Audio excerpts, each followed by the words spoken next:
ঝাল লাগিয়েছেন, কতটুকু জায়গাতে লাগিয়েছেন এবার? এই কাটা 15 হবে। কি লাভজনক চাষ? হ্যাঁ, লাভজনক চাষ। তা একদিনে কি ওঠানো সম্ভব? হ্যাঁ, মুনিশ বেশি করে দিলে একদিনে হয়ে যাবে না। 1004 টাকা খরচ হয়ে গেছে, 1004-5। 1004-5 সপ্তাহে কি প্রতি সপ্তাহে কি বীজ দেওয়া লাগে? প্রতি সপ্তাহে বীজ দেওয়া লাগে। 250-300 টাকা। 200-300 টাকা কেজি? এটা তো অনেক দাম। এই যে পাতাগুলো এগুলো কি রোদের জন্য হচ্ছে? হ্যাঁ, রোদের জন্য। উঁচু করে যে পানি পাতে পানিটা নেমে চলে যাবে। গাছের গোড়ায় মাটি থাকলে এটা গাছটা হয়েছে উপড়াবে না। এক এক গাছে এখন তো কম আসবে, শীতে 1 কেজি পর্যন্ত আসে এক এক গাছ।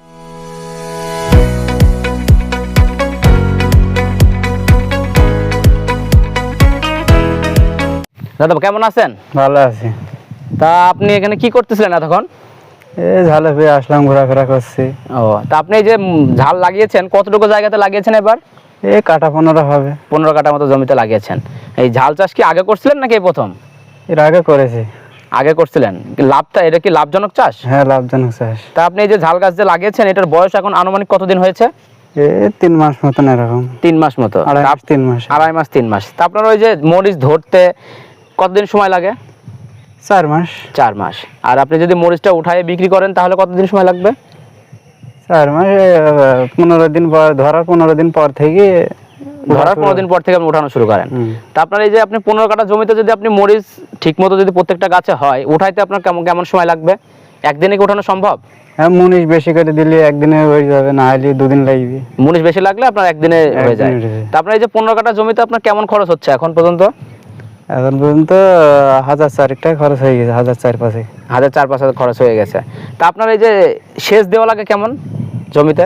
জমিতে সেচ ভালোই লাগে তো, 6-7টা হয়ে গেছে। 6-7টা দেওয়া হয়ে গেছে সেচ। আপনার সার বিষ কেমন দেওয়া লাগে? সার বেশি ভালো দেওয়া হয়েছে। প্রতি সপ্তাহে কি বীজ দেওয়া লাগে? প্রতি সপ্তাহে বীজ দেওয়া লাগে। সার কেমন দেওয়া লাগে? এটা কি সপ্তাহে দেওয়া লাগে? না, 15 দিন 1 মাস পর পর দিই। 15 দিন 1 মাস পর সার দেওয়া লাগে, কিন্তু বীজটা আপনার প্রতি সপ্তাহে দেওয়া লাগে। সপ্তাহে দিই। তা আপনি দেখান একটু জমিটা, দেখেন অনেক প্রায় 15 কাঠা জমি নিয়ে উনি মরিচ চাষ করেছেন। তা আপনি কি এবার আশাবাদী যে মরিচ চাষ করে আপনার লাভ হবে? হ্যাঁ।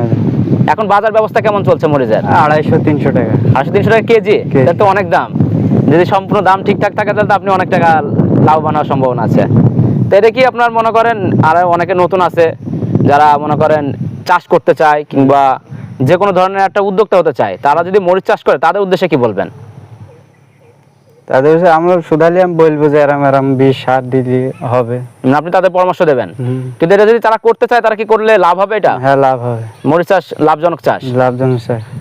মরিচ আপনি দেখতে পারেন এখনো পর্যন্ত তেমন কিন্তু ফুল ধরে নাই। না, গাছে ফুল ধরে। ফুল ধরতে কতদিন সময় লাগবে এখনো আনুমানিক? এখনো 15-20 দিন এরকম। 15-20 দিন সময় লাগবে। সময় লাগে। তা আপনার এই যে রোদে কি গাছের কোনো ক্ষতি হচ্ছে? হ্যাঁ, ক্ষতি হয়েছে। কি ক্ষতি? কুকড়া ধরে যাচ্ছে রোদে। এই যে পাতাগুলো এগুলো কি রোদের জন্য হচ্ছে? রোদের জন্য। এটা কি ঠিক করার কোনো ব্যবস্থা নাই? আছে। কি করতে হবে এটার জন্য? বীজ দিতে হবে। বীজ দিলে ঠিক হয়ে যায়? বীজ দিলে ঠিক হয়ে যায়। আপনি কি বীজ দিয়েছেন এখনো পর্যন্ত? হ্যাঁ, দিয়েছি, কালকে দিয়েছি। কালকে দিয়েছেন। এটা আরো মনে হয় 1 সপ্তাহ লাগবে নাকি? 1 সপ্তাহ পরে আবার ফের দিতে হবে। 1 সপ্তাহ পর আবার দিতে হবে। যেমন এই গাছটা ঠিক আছে, এটা তেমন কোনো ক্ষতি হয় নাই। না, মানে রোদের জন্য ক্ষতি হচ্ছে। তা আপনার সেচ দেওয়ার ব্যবস্থা এখানে কেমন? ভালো। এখানে গোছ আছে। ওখানে আপনার নিজস্ব? না, মানুষের। না। আপনার একটা সেচ দিতে যে 15 কাঠা জমিতে কি পরিমাণ টাকা লাগে তাদের? 200 টাকা তেল লাগে। 200 টাকা তেল লাগে। তা আপনার মনে করেন যদি মরিচ চাষ করতে হয়, আপনার প্রথম পর্যায়ে আপনার মাটিটা কিভাবে তৈরি করতে হবে? চাষ দিতে হবে, সার দিতে হবে, বীজ দিতে হবে, দিয়ে সেচ দিয়ে লাগাইতে হবে। মানে আপনার লাগানোর আগে আপনার একবার করে সার দেওয়া লাগবে? সার দিলে হবে, না দিলে হবে। আপনি এই বেড আকারে যে মরিচটা চাষ করেছেন, এটা করার কারণটা কি? এই যে পাশ দিয়ে বেড করা লম্বা উঁচু করে যে পানি পাতে পানিটা নেমে চলে যাবে। গাছের গোড়ায় মাটি থাকলে এটা গাছটা হয়েছে উপড়াবে না। গাছটা শক্ত থাকবে। শক্ত থাকবে আর পানি বাঁধবে না। এটা কি পানি বাঁধলে ক্ষতি হয় মরিচের? ক্ষতি হয়। এই জন্য এটা উঁচু করে চাষ করতে হয়। মরে যাবে। তা আপনার এটা কোন জাতের মরিচ? এটা সাদা মরিচ।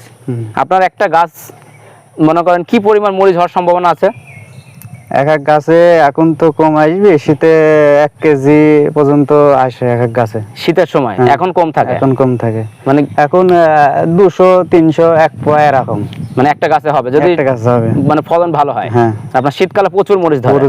শীতকালে তাহলে তো ভালোই। মরিচ চাষ অনেক লাভজনক চাষ। মরিচ চাষে কি ঝুঁকি আছে অনেক, যে গাছ নষ্ট হয়ে যায় কিংবা হঠাৎ করে দাম কমে যাওয়ার সম্ভাবনা থাকে? ঝুঁকিটা কেমন থাকে এটাই? ঝুঁকিটা বর্ষা চাপ হলে বেশি ঝুঁকি হয়, মরে যাওয়ার চান্স বেশি থাকে। মানে বৃষ্টি হলে পরে গাছ এটা হচ্ছে লটারি চান্স। Lottery chance. যদি আপনার কোনো প্রাকৃতিক ভাবে কোনো ক্ষতি না হয় তাহলে আপনি দাম পাবেন। হ্যাঁ, লাভজনক চাষ এটা।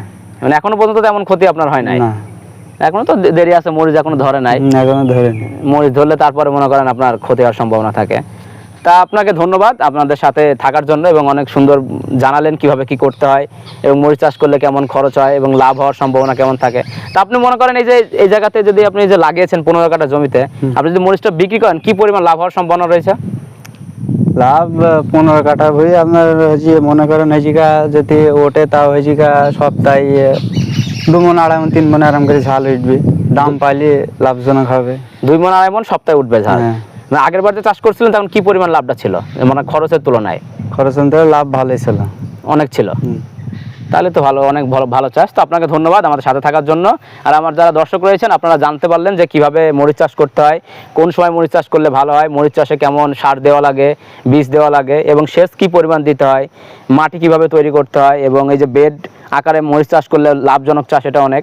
তো আপনারা ভিডিওটি দেখলেন, আপনারা অবশ্যই ভিডিওটি দেখে লাইক কমেন্ট শেয়ার করবেন, সাবস্ক্রাইব করবেন। তো সকলকে ধন্যবাদ।